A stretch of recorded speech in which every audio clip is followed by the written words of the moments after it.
एक पल के लिए ना किसी अस्पताल की एक मेडिकल मशीन की कल्पना कीजिए जो दिल की धड़कन दिखाती है। अच्छा, वो ईसीजी वाली मशीन है ना? हाँ, एग्जैक्टली। अब अगर हम मानव इतिहास के पिछले कुछ हजार सालों के आर्थिक विकास को उस मशीन पर देखें ना, तो स्क्रीन पर एक बिल्कुल सीधी सपाट लाइन दिखाई देगी, एक फ्लैट लाइन। ओ, मतलब सदियों तक कोई ग्रोथ नहीं हुई। बिल्कुल नहीं। एक ऐसी दुनिया जहां सदियों तक लोगों का जीवन स्तर, उनकी आमदनी, उनके जीने का तरीका लगभग एक जैसा ही रहा। रोमन एम्पायर के दौर का एक आम किसान और 16वीं सदी के किसान की जिंदगी में कोई खास अंतर नहीं था। राइट, सब कुछ रुका हुआ था। हाँ, लेकिन फिर अचानक से करीब 200 साल पहले उस मशीन पर एक ऐसी विशाल और लगातार ऊपर उठती हुई स्पाइक आती है जो आज तक नीचे नहीं आई। ठहराव के बाद ना एक ऐसी लगातार चलने वाली विकास की आंधी आई जिसे हम आज सस्टेन्ड इकोनॉमिक ग्रोथ कहते हैं। और इसने सिर्फ आंकड़े नहीं बदले हैं ना। बिल्कुल नहीं, इसने हमारे जीने, सोचने और काम करने का पूरा नक्शा ही बदल कर रख दिया।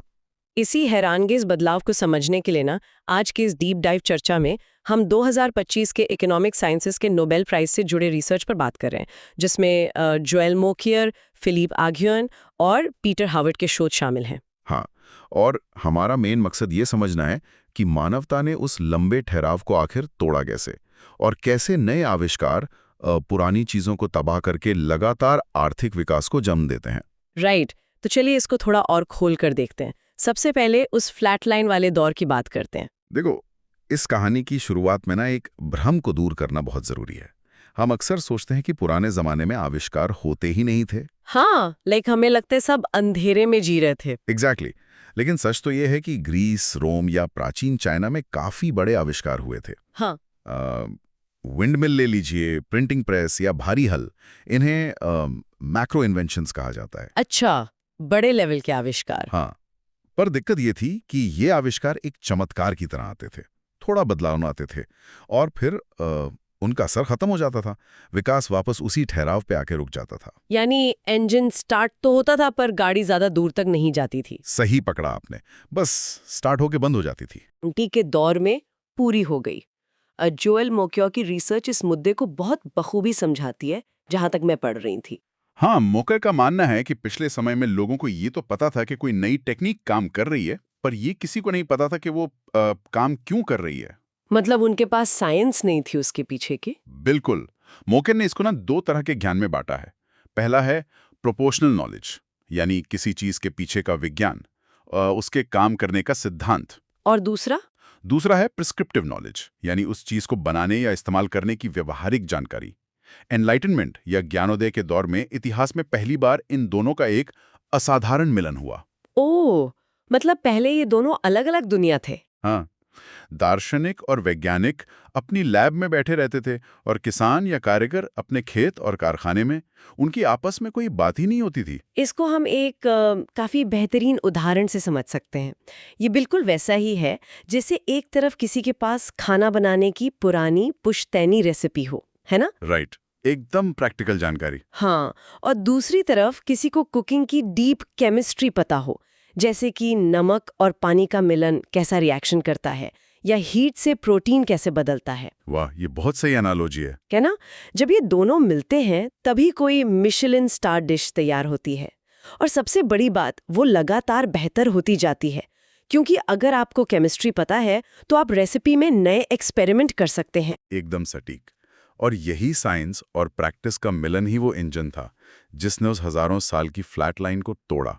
मुमाक बताते हैं कि जब वैज्ञानिक और कारीगर आपस में मिलने लगे ना, एक दूसरे की भाषा समझने लगे, तो उन माइक्रो इन्वेंशंस को लगातार बेहतर बनाने का सिलसिला शुरू हुआ, जिसे वो माइक्रो इन्वेंशंस कहते हैं। हाँ, एग्जैक्टली।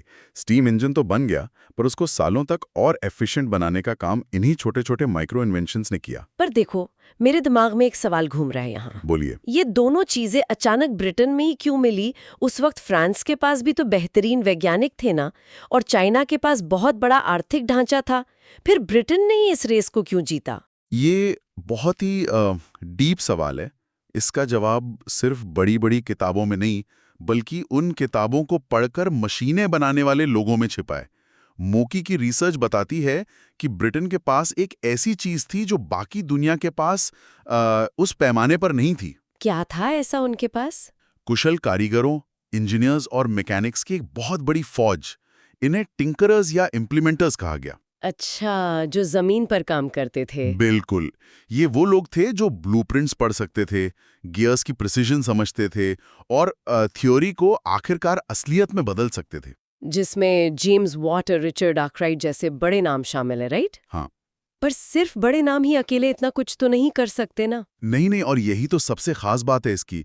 इनके नीचे ना हजारों की संख्या में ऐसे क्लॉक मेकर्स, मेटल वर्कर्स और इंस्ट्रूमेंट मेकर्स थे जो लगातार छोटी-छोटी कमियों को ठीक कर रहे थे। ओ, एक पूरा नेटवर्क था उनका। हाँ, डूम्सडे बुक के आंकड़े इस बात का सबूत हैं कि ब्रिटेन में वाटर मिल्स की वजह से सदियों से ऐसी मैकेनिकल कॉम्पिटेंस बन रही थी। ये लोग मशीनों के पुर्जे बनाना जानते थे अच्छे से। यानी फ्रांस के पास थ्योरी थी, पर उस थ्योरी को जमीन पर उतारने वाले जो कुशल हाथ थे वो ब्रिटेन के पास थे। राइट। और यहाँ आके ना एक और बड़ा पहलू सामने आता है। कौन सा? आविष्कार सुनने में बहुत रोमांटिक लगता है, पर जब भी कोई नया आविष्कार आता है तो वो सिर्फ आसानी नहीं लाता, वो किसी ना किसी की आमदनी पर लात भी मारता है। ये तो है, जिसके पास पुरानी टेक्निक है उसका पुश्तखैनी धंधा तो पूरी तरह चौपट हो जाता होगा। और इसी वजह से इतिहास में हमेशा नई तकनीक का घोर विरोध हुआ है। जो लोग पुराने सिस्टम से मुनाफा कमा रहे होते हैं उन्हें वेस्टेड इंटरेस्ट्स कहा जाता है। जो अपना बदलाव नहीं चाहते। बिल्कुल, वो अपने फायदे बचाने के लिए नए बदलाव को रोकने की हर मुमकिन कोशिश करते हैं। उदाहरण के लिए 1397 में कोलोन शहर के टेलर्स ने नई मशीनों का विरोध किया। और पता है उन्होंने क्या किया? क्या किया? उन्होंने वहां की सिटी काउंसिल पर दबाव डालकर उन मशीनों पर पूरी तरह पाबंदी लगवा दी। वेट, सच में उन्होंने आविष्कार ही बंद करवा दिया? हाँ, और ब्रिटेन में भी लुडाइट्स ने नए पावर लूम्स और मशीनों को तोड़ना शुरू कर दिया था, क्योंकि उन्हें अपना भविष्य ना अंधकार में दिख रहा था। लेकिन एक मिनट रुकते हैं यहाँ। अगर किसी नई टेक्सटाइल मशीन की वजह से हजारों लोगों की पुश्तैनी नौकरी जा रही है, उनके परिवार सड़क पर आ रहे हैं, तो उनका विरोध करना तो बिल्कुल जायज और मानवीय है ना? ये रिएक्शन काफी नेचुरल है ना? तो क्या प्रगति के इस रास्ते में आम लोगों का पिसना, उनकी तबाही, क्या वो जरूरी है? ये प्रोसेस तो काफी निर्मम लगता है मुझे। आपकी बात में पूरी तरह से वजन है। ये सच में एक दर्दनाक प्रतिक्रिया होती है। पर यहाँ पर अर्थशास्त्र का एक बहुत जरूरी नियम लागू होता है, जिसे कार्डवेल्स लॉ कहते हैं। कार्डवेल्स लॉ, ये क्या कहता है? कार्डवेल का नियम आसान शब्दों में ये कहता है कि अगर किसी भी समाज में पुराने धंधे वालों यानी वेस्टेड इंटरेस्ट्स को नई तकनीक पर वीटो पावर दे दी जाए, यानी अगर वो नई तकनीक को रोकने का अधिकार पा लें। एग्जैक्टली, तो वो समाज हमेशा के लिए आर्थिक ठहराव का शिकार हो जाएगा। समझ आई बात। यानी अगर हम उस गांव की बात करें जहां मोमबत्ती बनाने वाले अगर बिजली के आविष्कार पर पाबंदी लगा दें, तो वो गांव हमेशा अंधेरे में ही रहेगा। एकदम सही। मोमबत्ती वालों की जॉब तो बच जाएगी, पर पूरा समाज पीछे रह जाएगा। यही पॉइंट है। अगर नए आविष्कारों को हमेशा दबाया जाता तो हमारी वो आर्थिक धड़कन की लाइन कभी ऊपर नहीं उठती। मौकर समझाते हैं कि ब्रिटेन इस मुद्दे पर काफी अलग था बाकी जगहों से। वहां पाबंदी नहीं लगी? नहीं, वहां एनलाइटनमेंट की वजह से एक इंटेलेक्चुअल टॉलरेंस यानी बौद्धिक सहिष्णुता आई थी। समाज नए विचारों के प्रति खुला हुआ था।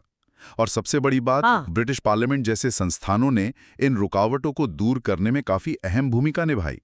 उन्होंने उन वेस्टेड इंटरेस्ट्स को नए आविष्कारों का गला घोटने नहीं दिया। उन्होंने ऐसे कानून बनाए जो आविष्कारकों को प्रोटेक्ट करते थे। तो इसका मतलब साफ है कि विकास की कीमत पुरानी चीजों की तबाही है। बिना तबाही के कुछ नया नहीं बन सकता, राइट? बिल्कुल, उसके बिना ग्रोथ संभव नहीं है। और यही सच हमारी इस कहानी को ना आधुनिक दौर में ले आता है, जिसके लिए फिलिप एगियन और पीटर हॉवेट को नोबेल प्राइज दिया गया। हाँ, और उनकी थ्योरी का नाम ही है क्रिएटिव डिस्ट्रक्शन, यानी रचनात्मक विनाश। ये बड़ा इंटरेस्टिंग नाम है, विनाश भी और रचनात्मक भी। शुम्पीटर और हॉवेट ने इस पूरे प्रोसेस को एक मैथमेटिकल फ्रेमवर्क में ढाल दिया था। उनकी थ्योरी का मूल आधार यह है कि लगातार विकास के पीछे एक चर्न यानी लगातार मंथन होता है। एक तरह की लड़ाई चलती रहती है। हाँ, नई और बेहतर चीजें आती हैं और पुरानी चीजों को मार्केट से बाहर निकाल देती हैं। उन्होंने दिखाया कि माइक्रो लेवल पर यानी कंपनियों के बीच एक लगातार युद्ध चल रहा है, और यही आपसी युद्ध माइक्रो लेवल पर यानी देश के स्तर पर एक लगातार आर्थिक विकास को जन्म देता है। अगर हम इसको अपनी रोजमर्रा की जिंदगी से जोड़े ना, तो ये क्रिएटिव डिस्ट्रक्शन बिल्कुल वैसा ही है जैसे डिजिटल कैमराज ने पूरे फिल्म कैमरा मार्केट को मिटा दिया था। हाँ, और उनके साथ जुड़े हजारों फोटो डेवलपिंग लैब्स भी बंद हो गए। एग्जैक्टली, वो कोडैक के रोल सब खत्म हो गए। फिर थोड़े साल बाद स्मार्टफोन्स आए और उन्होंने उन डिजिटल कैमरास की मार्केट को ही खा लिया। आज कोई अलग से कैमरा खरीदता ही नहीं है जल्दी। है ना? ये एक ऐसी लगातार चलने वाली सीढ़ी या लैडर है जहां ऊपर चढ़ने के लिए आपको पहले वाले को नीचे ढकेलना ही पड़ता है। अग्लियोन और हॉविट इस आपसी लड़ाई को बिजनेस स्टीलिंग कहते हैं, राइट? हाँ, बिजनेस स्टीलिंग। और ध्यान देने वाली बात यह है कि यही बिजनेस स्टीलिंग का डर कंपनियों को R&D यानी रिसर्च एंड डेवलपमेंट में पैसा लगाने पर मजबूर करता है। डर की वजह से पैसा लगाते हैं। बिल्कुल। एक मोनोपोली कंपनी जब देखती है कि कोई नया खिलाड़ी उसका पूरा मुनाफा छीन सकता है, तो वो खुद को बेहतर बनाने की कोशिश करती है। देखो, कोई भी कंपनी इसलिए इनोवेशन नहीं करती क्योंकि वो समाज का भला चाहती है। तो क्यों करती है? वो इसलिए करती है क्योंकि उसमें मोनोपोली का मुनाफा कमाने की ललक है।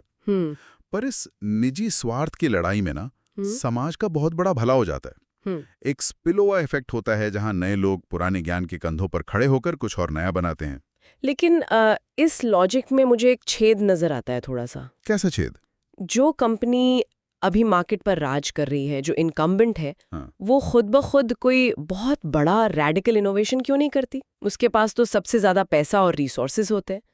पर हम देखते हैं कि बदलाव अक्सर किसी नए गराज में बैठे एंटरप्रेन्योर से आता है। ये आपने काफी अच्छा सवाल उठाया।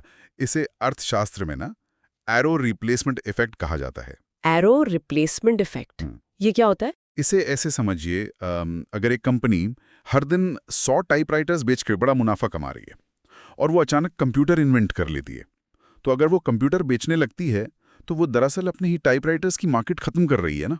ओह अच्छा, वो खुद के ही धंधे को नुकसान पहुंचा रही है। एग्जैक्टली। वो बस अपने पुराने मुनाफे को नए मुनाफे से रिप्लेस कर रही है।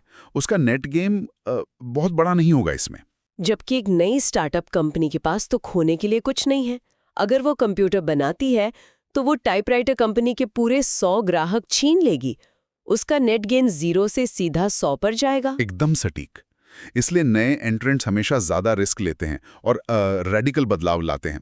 अग्लीशेन और हाउइट का मॉडल यही बताता है कि जब मार्केट में नई कंपनियों के आने का रास्ता खुला होता है, तभी असली आविष्कार होते हैं। और अगर रास्ता बंद हो जाए तो? अगर एक बड़ा मोनोपोली प्लेयर इतना ताकतवर हो जाए कि वो नए लोगों की एंट्री ही ब्लॉक कर दे, तो क्रिएटिव डिस्ट्रक्शन का पहिया वहीं रुक जाएगा। अब यहाँ थोड़ा पीछे हटकर एक बड़ा सवाल पूछते हैं। ये R&D, मोनोपोली, आंकड़े, इन सब से हमारी और आपकी रोजमर्रा की जिंदगी पर क्या असर पड़ता है? ये कनेक्ट करना बहुत जरूरी है। हाँ, बिकॉज अगर हम सिर्फ GDP के आंकड़ों पर ध्यान दें तो लगता है जैसे हम सिर्फ पैसे की बात कर रहे हैं, पर विकास का असली मतलब पैसे से बहुत आगे जाता है ना। आर्थिक विकास का असल मतलब जीवन स्तर यानी ह्यूमन कंडीशन में आने वाला बदलाव है। बेहतर हेल्थ केयर, लंबी उम्र, सुरक्षित यातायात और यहाँ तक कि आज का इंटरनेट, ये सब इस सस्टेन्ड ग्रोथ का ही डायरेक्ट हिस्सा है। कोई स्पेसिफिक हिस्टोरिकल उदाहरण है इसका? एक बहुत ही दिलचस्प उदाहरण है इग्नाज सेमलवाइस का। 19वीं सदी के इस डॉक्टर ने पाया कि अस्पताल का स्टाफ अगर अपने हाथ क्लोरिनेटेड पानी से धो ले तो डिलीवरी के दौरान मातृत्व मृत्यु दर ड्रास्टिकली कम हो जाती है। ओह वाह, सिर्फ हाथ धोने से? पर उस वक्त ये रेवोल्यूशनरी होगा था तो, लेकिन सबसे दुख की बात ये थी कि उस वक्त उनकी बात किसी ने नहीं मानी। उन्हें पागल तक कहा गया था। अरे पर क्यों? जब पेशेंट्स बच रहे थे तो मानना चाहिए था ना। क्योंकि सेमलवाइस के पास सिर्फ प्रिस्क्रिप्टिव नॉलेज थी। उन्हें पता था कि कैसे करना है, पर उन्हें ये नहीं पता था कि हाथ धोने से क्यों फायदा होता है। उन्हें बैक्टीरिया या जर्म थ्योरी का प्रोपोजिशनल नॉलेज बिल्कुल नहीं था। ओहो, मतलब थ्योरी मिसिंग थी वहां पर। अगर उस वक्त जर्म थ्योरी मौजूद होती तो वैज्ञानिक और डॉक्टर्स उनकी बात को आसानी से वेरीफाई कर पाते। उनका आविष्कार जल्दी दुनिया में फैलता और हजारों जानें बचती उस वक्त। इसे बदलाव आता है। पर आज की दुनिया में देखा जाए तो इस प्रोसेस के सामने नए और गहरे चैलेंजेस आकर खड़े हो गए हैं ना। हाँ, चैलेंजेस तो काफी नए आ गए हैं। तो क्या आज के दौर में ये साइकिल टूटने का खतरा है? मुझे कभी कभी थोड़ा डर लगता है। देखो, अग्योन और हॉविट की थियरी में एक कॉन्सेप्ट है जिसे इन्वर्टेड यू रिलेशनशिप कहते हैं। इसका सीधा सा मतलब है कि इकोनॉमी में कंपटीशन आखिर कितना होना चाहिए। इसको थोड़ा और प्रैक्टिकल तरीके से समझते हैं। जैसे मान लीजिए एक स्पोर्ट्स टूर्नामेंट चल रहा है, राइट? ओके, समझते हैं। अगर टूर्नामेंट में एक टीम हमेशा जीतने के लिए अंपायर को पैसे खिला दे, यानी मार्केट में मोनोपोली हो, कोई कंपटीशन ही ना हो, तो बाकी टीम्स तो प्रैक्टिस करना छोड़ देंगी क्योंकि उन्हें पता है वो नहीं जीतेंगी। हाँ, उनका मोटिवेशन ही खत्म हो जाएगा। दूसरी तरफ अगर नियम रोज बदले जाएं, प्राइज मनी जीरो हो और हर कोई बस एक दूसरे से लड़ता रहे, यानी कट थ्रोट हाइपर कंपटीशन हो, तो भी कोई टीम लंबा इन्वेस्ट नहीं करेगी गेम में। बिल्कुल नहीं करेगी। हमें एक ऐसी स्थिति चाहिए जहां कंपटीशन हो पर जीतने वाले को लंबा इनाम भी मिले। यही इन्वर्टेड यू का बीच का हिस्सा है, वो गोल्डीलॉक्स जोन, जहां सबसे ज्यादा आविष्कार होते हैं। यह एनालॉजी बिल्कुल परफेक्ट दिया आपने। आज की बिग टेक और बड़ी फार्मास्यूटिकल कंपनियां ना इतनी विशाल हो चुकी हैं कि वो शुरुआती धंधों को पनपने ही नहीं देती हैं। मतलब वो उन्हें आगे आने से पहले ही रोक देती हैं। हाँ, वो नए एंट्रेंस को शुरू में ही खरीद लेती हैं, जिसे हम किलर एक्विजिशंस कहते हैं, ताकि कोई कल को उनका राइवल ना बन सके। एक तरह से ये बड़ी कंपनियां मॉडर्न दौर की उस विलेज काउंसिल या लडाइट्स जैसी बनने का खतरा पैदा कर रही हैं, जो पुराने जमाने में नई तकनीक को आने से रोकते थे। एग्जैक्टली। इसलिए आज इनको रेगुलेट करना बहुत जरूरी हो गया है, ताकि नए इनोवेटर्स मार्केट में आ सकें और कंपटीशन बना रहे। लेकिन देखो, इस रेगुलेटरी बात के साथ एक सामाजिक सच्चाई भी तो जुड़ी है ना। जब ये नए इनोवेटर्स आते हैं और पुरानी मशीनें या सॉफ्टवेयर हटा दिए जाते हैं, तो आम इंसान अपनी जॉब खोता है। उसका क्या? हाँ, ये सवाल हमेशा उठता है। पिछले मुद्दे पर हमने देखा कि विकास के लिए पुरानी जॉब्स को मरना पड़ता है, पर क्या उस इंसान को भी अकेले उस दर्द को सहना होगा? नहीं, और यहीं पर अर्थशास्त्र का सबसे बड़ा मानवीय सॉल्यूशन सामने आता है, जिसे फ्लेक्सिक्यूरिटी कहते हैं। ये फ्लेक्सिबिलिटी और सिक्योरिटी का एक बेहतरीन कॉम्बिनेशन है। फ्लेक्सिक्यूरिटी ये कैसे काम करता है? इसका मूल सिद्धांत ये है कि सरकार या समाज को पुरानी आउटडेटेड जॉब्स को बचाने की कोशिश नहीं करनी चाहिए, बल्कि उन्हें उन वर्कर्स को सुरक्षा देनी चाहिए जो इन बदलावों में अपनी नौकरी खो देते हैं। यानी नौकरी गई तो चिंता की बात नहीं, पुराने धंधे को जिंदा रखने के बजाय सरकार इंसान को संभालती है। हाँ, बिल्कुल ऐसा ही। उसे फाइनेंशियल सपोर्ट देती है और नए सेक्टर्स में काम करने के लिए नई स्किल्स की ट्रेनिंग देती है, ताकि वो इंसान अपनी जिंदगी में आगे बढ़ सके और रुका न रहे। एकदम सही। स्कैंडिनेविया के देशों ने इस फ्लेक्सिक्यूरिटी मॉडल को काफी सफलता से लागू किया है। वहां के लोग नई टेक्नोलॉजी से घबराते नहीं हैं, क्योंकि उन्हें पता है कि अगर उनकी एग्जिस्टिंग जॉब चली भी गई ना, तो सरकार उन्हें गिरने नहीं देगी। पर क्या ये सब जगह लागू करना आसान है? सच कहूं तो बाकी दुनिया के लिए इसे अपनाना आसान नहीं है, क्योंकि इसमें एक मजबूत सामाजिक विश्वास और काफ़ी हाई टैक्सेस की ज़रूरत होती है। लेकिन अगर आप जॉब्स को ज़बरदस्ती बचाने निकले, तो आप आविष्कार को रोक देंगे। और जैसा कि हमने कार्डवेल्स लॉ में समझा, आविष्कार रुका तो पूरा समाज वहीं रुका रह जाएगा जहां वो सदियों तक ठहरा हुआ था। एग्जैक्टली। तो चलिए अब इस पूरे विश्लेषण की सभी कड़ियों को एक साथ जोड़ते हैं। कहानी शुरू होती है मोकियर के इंडस्ट्रियल एनलाइटमेंट से, जहां हजारों साल के ठहराव के बाद साइंस की थ्योरी और मैकेनिक्स की प्रैक्टिस का एक असाधारण मिलन हुआ। और उसके बाद ब्रिटेन के उन कुशल टिंकरर्स ने अपना कमाल दिखाया। हाँ, उन्होंने वहाँ की इंटेलेक्चुअल सहिष्णुता के चलते नए आविष्कारों को रोजाना की जिंदगी का हिस्सा बनाया और लडाइट्स जैसे वेस्टेड इंटरेस्ट को विकास रोकने नहीं दिया। और वहीं से क्रिएटिव डिस्ट्रक्शन की वो बेमिसाल साइकिल शुरू हुई, जिसे एग्योन और हॉवेट ने समझाया था। एक ऐसा पहिया जिसमें नए खिलाड़ी आते हैं, पुरानी चीज़ों को हटाते हैं और कुछ नया बनाते हैं, और फिर किसी और नई टेक्निक का रास्ता साफ करते हैं ना। बिल्कुल। पिछले 200 सालों में हमारा जीने का तरीका, हमारे अस्पताल, यातायात, ये सब कुछ इसी मंथन की देन है। और हम सभी रोज इस बदलते आर्थिक पहिए का डायरेक्ट हिस्सा है। हमारे ड्राइंग रूम में पड़ा पुराना टीवी या हमारा पुराना स्मार्टफोन इस क्रिएटिव डिस्ट्रक्शन का डायरेक्ट सबूत है। हाँ, और इसीलिए ये डीप डाइव जरूरी था, क्योंकि हमारी आज की पढ़ाई और कल की जॉब्स इस बिजनेस स्टीलिंग और लगातार विकास पर ही पूरी तरह निर्भर हैं। यहाँ आकर हम वहीं लौट आते हैं जहाँ से हमने शुरुआत की थी, एक फ्लैटलाइन से लेकर उस विशाल लगातार ऊपर उठती हुई स्पाइक तक की रोमांचक यात्रा। लेकिन जाने से पहले मैं चाहती हूँ हम एक नए और थोड़े बेचैन करने वाले विचार पर गौर करें, जिसका इशारा नोबेल लॉरेट्स की रिसर्च में कहीं ना कहीं दिया गया है। आप आर्टिफिशियल इंटेलिजेंस यानी एआई की बात कर रही हैं ना? हाँ, एआई इस पूरे फीडबैक लूप को एक नई और डरावनी तेजी दे सकता है। साइंस और प्रैक्टिस के बीच जो बातचीत एनलाइटनमेंट के दौर में शुरू हुई थी, एआई उसे और भी फास्ट कर रहा है। ये काफी प्रोफाउंड थॉट है। मोकियर और एगियन के अनुसार नए आविष्कार पुरानी चीजों को तबाह करते हैं, और ये तबाही ये मंथन विकास के लिए जरूरी है।